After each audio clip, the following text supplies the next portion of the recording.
శ్రీ గురుదేవ దత్త. ఈరోజు నేను గాణిగాపూర్ శ్రీ దత్తాత్రేయ స్వామి వారి దర్శనానికి వచ్చానన్నమాట. చాలా బాగా జరిగింది దర్శనం. మార్నింగ్ ధూళి దర్శనం చేసుకున్నాము. ధూళి దర్శనం చేసుకొని తర్వాత మేము సంగంకి వెళ్ళాము. సంగంలో స్నానం ఆచరించి మేము భీమా అమరజ నదీ సంగమ స్నానం ఆచరించి అష్టతీర్థ స్నానం జరిగిందండి ఈరోజు. చాలా అద్భుతం అంటే అద్భుతము. ధనుర్మాసంలో నదీ స్నానాలు చేయాలి అన్నారు. నదీ స్నానాలు చేయాలి అంటే ఎలా అనుకున్నాను, కానీ అనుకోకుండా దత్తాత్రేయ స్వామి అష్టతీర్థాలు స్నానం ఆచరింపజేశాడు. చాలా చాలా కృతజ్ఞురాలిని భగవంతుడి పట్ల. అనుకోకుండా అష్టతీర్థాలు చేశాము. చాలా బాగా అద్భుతంగా జరిగింది. మాకు నీళ్ళు బాగా పుష్కలంగా నీళ్ళు ఉన్నాయి. ఎక్కడా కూడా మాకు ఏ ఇబ్బంది జరగలేదు. ఇప్పుడు 7:30 ఆ టైంలో పల్లకీ సేవ ఉంటుందండి. ఈవినింగ్ 7:30 ఆ టైంలో పల్లకీ సేవ ఉంటుంది. పల్లకీ సేవకి కూర్చున్నాము. జనాలు అయితే చాలామంది భక్తులు ఉన్నారు. మాకు భిక్ష కూడా లభించిందండి. భీమా అమరజ సంగమ స్నానం చేసుకొని వస్తూ ఉన్న సందర్భంలో భిక్ష కూడా లభించింది. చాలా చక్కగా, అసలు అనుకోలేదు ఇంత చక్కగా జరుగుతుంది దైవ దర్శనం అని అనుకోలేదు. మీ అదృష్టం చాలా బాగుందండి. ఈరోజు అమావాస్య ఆదివారం. ఇప్పుడు మేము పల్లకీ సేవకి కూర్చున్నామన్నమాట. పల్లకీ సేవ చూసి ఇక్కడి నుంచి మళ్ళీ మేము ఔదుంబర వృక్షానికి వెళ్తాము. సంగంకి వెళ్తాము. భీమా అమరజ సంగమ స్థానానికి వెళ్తాము. ఈరోజు అక్కడ మేము నిద్రించాలన్నమాట. ఔదుంబర వృక్షం దగ్గర నిద్రించి రాత్రి 2-2:30 ఆ టైంలో లేచి నదీ స్నానం ఆచరించి ఔదంబర వృక్షానికి ప్రదక్షిణ చేసి ఒకటండి, మనస్ఫూర్తిగా నమ్మాము అంటే మనకు నిద్రలోనే దేవుడు వచ్చి ఆ దత్తాత్రేయ స్వామి సూక్ష్మ రూపంలో వచ్చి మనకు ఏవైతే మనం కోరుకున్నామో, మనకేమైతే కావాలనుకున్నామో, మన బాధలు, మన దుఃఖాలు, మనలో నెగిటివిటీ ఏదైతే ఉందో దాన్నంతటినీ కూడా మార్చేసి వెళ్తాడనమాట. కనీసం అంటే ఒక్క 5 నిమిషాలు, ఒక్క 2 నిమిషాలు డీప్ స్లీప్లో వెళ్ళాము అంటే ఆ 2 నిమిషాలు, ఆ 5 నిమిషాలు చాలండి. భగవంతుడు మన రాతల్ని మార్చేస్తాడు. చాలా చాలా అద్భుతం ఇది. నేనైతే మొదట్లో నమ్మలేదు. ఇట్లా కూడా జరుగుతాయా అని అనుకున్నాను. కానీ చాలా చాలా ఉదాహరణలు చూశానండి. నేను చాలామంది వాళ్ళు చెప్పినటువంటి అనుభవాలని దృష్టిలో పెట్టుకొని నేను కూడా చెప్తున్నాను. ఖచ్చితంగా ఔదంబర వృక్షం దగ్గర మనము నిద్ర చేయాలి కంపల్సరీగా. అందుకనే రేపు అమావాస్య అనగా ఈరోజు బయలుదేరి వస్తామన్నమాట. ఈరోజు బయలుదేరి వచ్చి ఔదంబర వృక్షం దగ్గర నిద్రించి తెల్లవారుజామున 3 కాకముందే లేచి స్నానం ఆచరించి ఔదంబర వృక్షానికి ప్రదక్షిణ చేసి భస్మము అని ఉంది అండి. భస్మము, అసలు అది భస్మము అంటే మనం ఏదో ధూని నుంచి తీసుకున్నటువంటి భస్మమేమో అని అనుకుంటాము. కాదు, శ్రీ నృసింహ సరస్వతి స్వాముల వారు వారి శిష్యు బృందములతో కలిసి నడయాడినటువంటి స్థలం ఇది గాణగాపురము సంగమము. ఈ అష్టతీర్థాలు ఎక్కడ వరకు అయితే వ్యాపించున్నాయో అక్కడి వరకు కూడా అతను నడయాడినటువంటి స్థలం అన్నమాట. అతను నడిచిన స్థలం కాబట్టి పవిత్రమైనది. అతను అడుగు పెట్టినటువంటి ఆ భూమి మట్టిని భస్మము అంటాము. ఎంతమంది అండి అసలు, పెద్దవాళ్ళు చిన్నవాళ్ళు తీసుకొని తవ్వుకొని మట్టిని తవ్వుకొని తీసుకొని వెళ్తుంటారు. భస్మధారణ చేస్తే చాలా మంచిది. ఏ రకమైనటువంటి నెగిటివిటీ అనేది ఉండదు. ఎవరైనా మనల్ని ఏమైనా అన్నా మనకేం అనిపించదు అన్నమాట. అలాగా ఏం బాధ ఉండదు. ఎవరైనా ఏమన్నా అంటే ఏమైనా సహజంగా కోపం రావాలి, కానీ దత్త సాంప్రదాయంలో ఉన్నటువంటి వాళ్ళకి కోపం అనేది ఉండకూడదు అన్నమాట. నేను అది నేర్చుకున్నాను ఇక్కడ. దత్త సాంప్రదాయంలో కోపం అనేది ఉండరాదు, తగ్గించుకోవాలి వీలైనంత వరకు.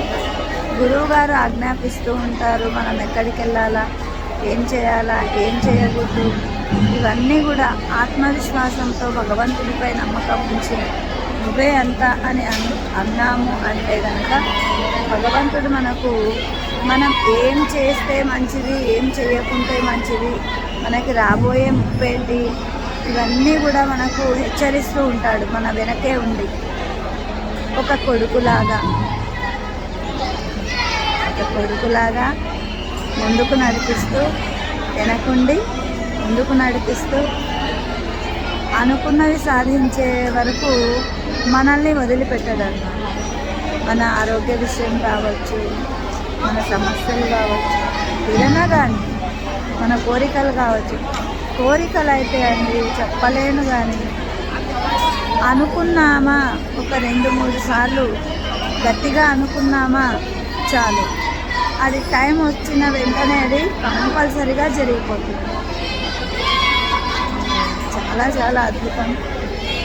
అది మాటల్లో వర్ణించలేము అనుభూతిని. కాబట్టి మీరు కూడా ఎప్పుడైనా మీకు వీలైతే కర్ణాటకలో ఉన్నటువంటి కల్బుర్గి అయిన తర్వాత అంటే గుల్బర్గా తర్వాత గాణగాపురము అనేటువంటి ఒక ఊరు వస్తుందండి. ఆ ఊరిలో దత్తాత్రేయ స్వామి వారు ఇక్కడ ఉన్నారు, కొలువై ఉన్నారు. ఆయన నిజరూప పాదుకా దర్శనాన్ని మనం ఇక్కడ చేసుకోవచ్చు. ఈరోజు అమావాస్య ఉంది. ఈరోజు పాదుకా దర్శనం ఇవ్వలేదు, మార్నింగ్ ఇవ్వలేదు పాదుకా దర్శనము.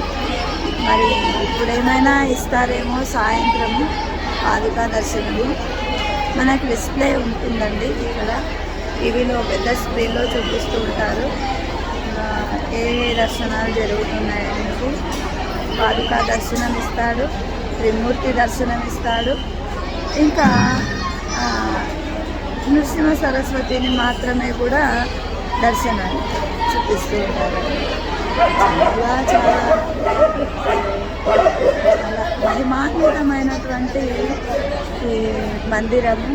ఇందులో మన పూర్వజన్మ పాపాలను కూడా మనకు తొలగించుకోవచ్చు. ఇంత పవర్ఫుల్ టెంపుల్ అండి ఇది. కర్ణాటకలో కల్బుర్గి తర్వాత వస్తుంది గాణగాపూర్. మనకి కల్బుర్గిలో నుంచి బస్సెస్ అవైలబుల్గా ఉంటాయి. తర్వాత గాణగాపూర్ రోడ్ అంటే ట్రైన్ స్టాప్ కూడా ఉందండి. కాబట్టి మనము ఏ ఇబ్బంది లేకుండా రావచ్చు. హైదరాబాద్ బస్సులు అయితే చాలా అంటే చాలామంది వస్తారు. అసలు ఇక్కడి నుంచి అయితే మనకి మహారాష్ట్ర వాళ్ళు, కర్ణాటక వాళ్ళు చాలామంది ఉంటారు. హైదరాబాద్ వాళ్ళు ఎక్కువ ఉంటారు. మన కర్నూలు వాళ్ళు చాలా తక్కువ ఉంటారు. బహుశా ఇంకా వాళ్ళకి దత్తాత్రేయ స్వామి వారి గురించి తెలియదు. మనము ఈ నరసింహ సరస్వతి దేవాలయము కర్నూలులో కూడా ఉందండి. కర్నూలులో మనకి దగ్గరలో ఎక్కడ అంటే అది బుధవారపేటలో కలెక్టర్ ఆఫీస్ ఎదురుగుండా నుంచి వెళ్ళామంటే నర్సప్పబాయి అంటారు. అక్కడ నర్సప్పబాయి అని అక్కడ ఉందండి నృసింహస్వామి టెంపుల్. అతను ఒకానొక సందర్భంలో గాణగాపూర్ నుంచి శ్రీశైలానికి వెళ్ళేటువంటి ఆ సందర్భంలో అక్కడ నర్సప్పబాయ్ అనేటువంటి ప్లేస్లో అంటే బుధవారపేటలో కొన్ని గడియలు అక్కడ స్టే చేశారంట. స్టే చేశారు. అక్కడ ఒక పెద్ద బావి ఉంది. ఆ బావికి చుట్టుపక్కల తర్వాత ఆ స్వామివారి దగ్గరికి ఒక పెద్ద సర్పం వస్తుందని అంటారు. అదైతే నేనైతే చూడలేదు, కానీ చాలామంది చూశారు పెద్ద సర్పం ఉంది అనేసి. అది ఎవరిని ఏమి చేయరని చుట్టూ తిరిగి వెళ్తుంది అని అంటారు. చాలా ఫేమస్ టెంపుల్, మహిమాన్వితమైనటువంటి చూడండి. సోమవారాలు, అమావాస్యలు, పౌర్ణములు, ఏకాదశులు అక్కడ ప్రత్యేకమైనటువంటి పూజలు ఆచరిస్తారు. ఇంకా ప్రసాద వితరణ కూడా ఉంటుంది. చాలా చాలా బాగుంటుందండి, చాలా ప్రశాంతంగా ఉంటుంది అక్కడ.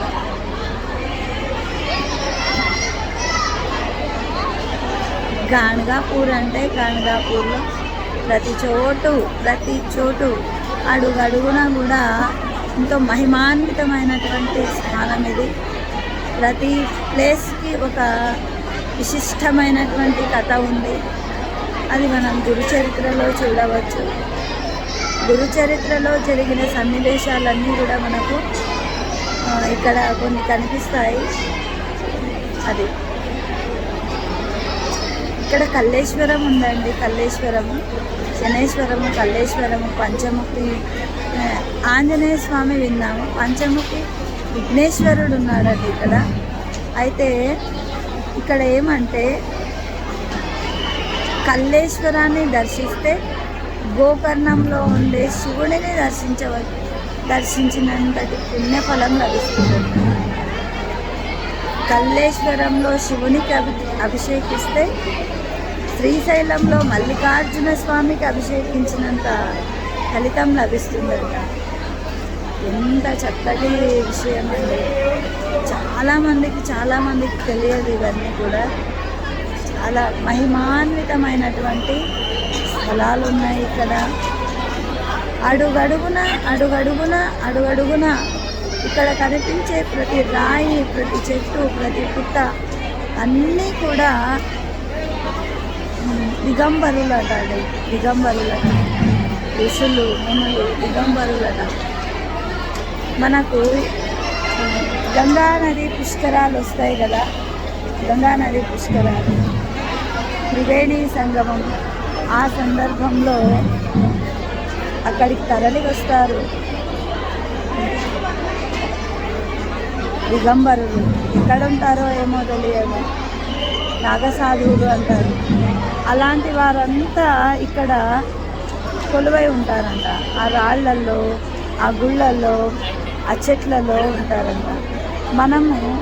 మనం ఇక్కడ అడుగు పెట్టామా గాణగాపూర్లో అంటే మనల్ని అన్ని కళ్ళు, అంతమంది నాగసాధువులు, సాధువులు, దిగంబరులు, ఋషులు అందరూ మనల్ని కాపాడుతుంటారు. ఏ చిన్న ముళ్ళు కూడా పుచ్చుకోనియకుండా మనల్ని రక్షిస్తూ మన గమ్యాన్ని మళ్ళీ మన ఇంటి దాకా చేర్చే వరకు వాళ్ళ బాధ్యతగా తీసుకుంటారంట.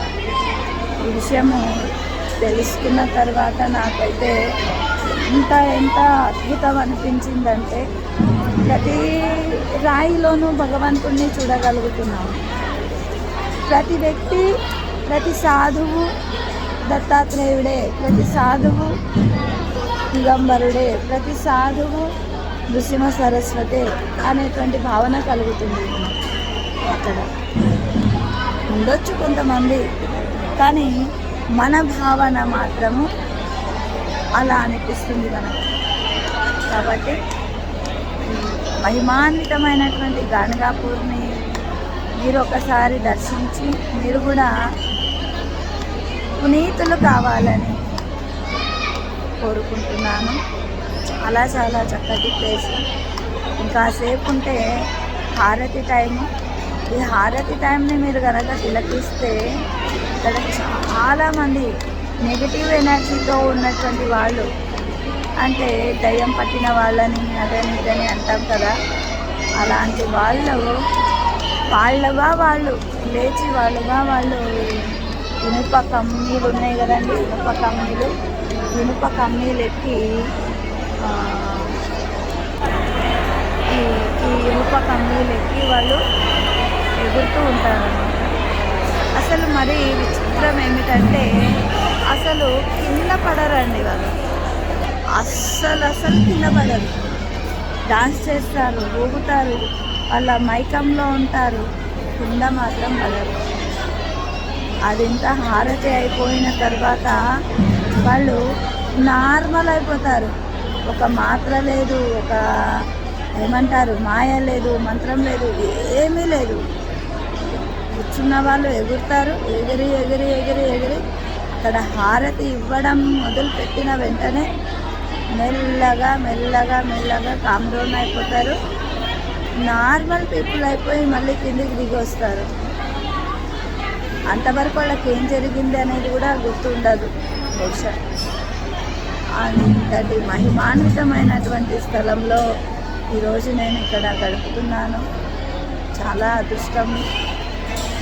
అదృష్టవంతురాలిని అని చెప్పాలి. ఏది లేకున్నా కొన్ని మనకంటూ భగవంతుడు దారి చూపిస్తూ ఉంటాడు. ఆ నమ్మకంతో నేను భగవద్భక్తితో ముందుకెళ్తున్నాను. నమ్మకంతో అతని ఆసరాతో వెళ్తున్నాను. దత్తాత్రేయుల వారి ఆసరాతో ముందుకెళ్తున్నాను. జై శ్రీ గురుదత్త. దిగంబర దిగంబర శ్రీపాద వల్లభ దిగంబర. జై గురుదత్త.